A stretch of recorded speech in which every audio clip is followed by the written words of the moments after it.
Hello friends, ഇന്ന് തൃക്കടരപ്പൻ്റെ 8ാം ഉത്സവ ദിവസമാണ്. ഇന്നാണ് പട്ടാണി കുതിരയെടുപ്പ്. അതായത് കുട്ടികളുടെ കുതിരയെടുപ്പിനെയാണ് പട്ടാണി കുതിരയെടുപ്പെന്ന് പറയുന്നത്. 8 കരയ്ക്ക് നാഥനായ തൃക്കടരപ്പന് 8ാം ഉത്സവത്തിന് 7 കുതിരകളാണ് ഉണ്ടായിരിക്കുന്നത്. തേവള്ളിക്കാർക്ക് പട്ടാണി കുതിരയില്ല. ഈ കൊല്ലത്ത് തൃക്കടരപ്പൻ്റെ പട്ടാണി കുതിരയെടുപ്പിന് ബോധി വിഷൻസ് പുതിയ പാട്ട് തന്നെ ഇറക്കിയിട്ടുണ്ട്. നമുക്ക് ആ പാട്ടൊന്ന് കേട്ടാലോ? 8ാം ഉത്സവം ഒന്നു വന്നാൽ മതിയായി, പട്ടാണി കുതിരയെടുക്കാൻ കൊതിയായി. 8ാം ഉത്സവം ഒന്നു വന്നാൽ മതിയായി, പട്ടാണി കുതിരയെടുക്കാൻ കൊതിയായി.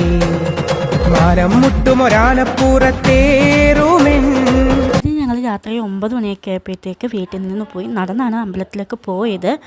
അമ്പലത്തിലെത്തിയപ്പോഴത്തേക്ക് ഗാനമേള നടന്നുകൊണ്ടിരിക്കുകയായിരുന്നു. അങ്ങനെ ഗാനമേള നമ്മൾ കേട്ടു.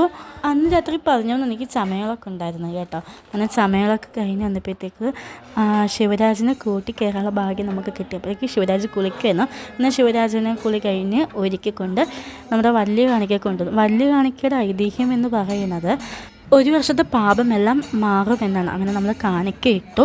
അപ്പോഴത്തേക്ക് ഒരു 1:30 മണി ആയിട്ടുണ്ട്. നമ്മളങ്ങനെ വീട്ടിലേക്ക് പോയി. അപ്പോൾ ഇത്രയേ ഉള്ളൂ. Bye friends.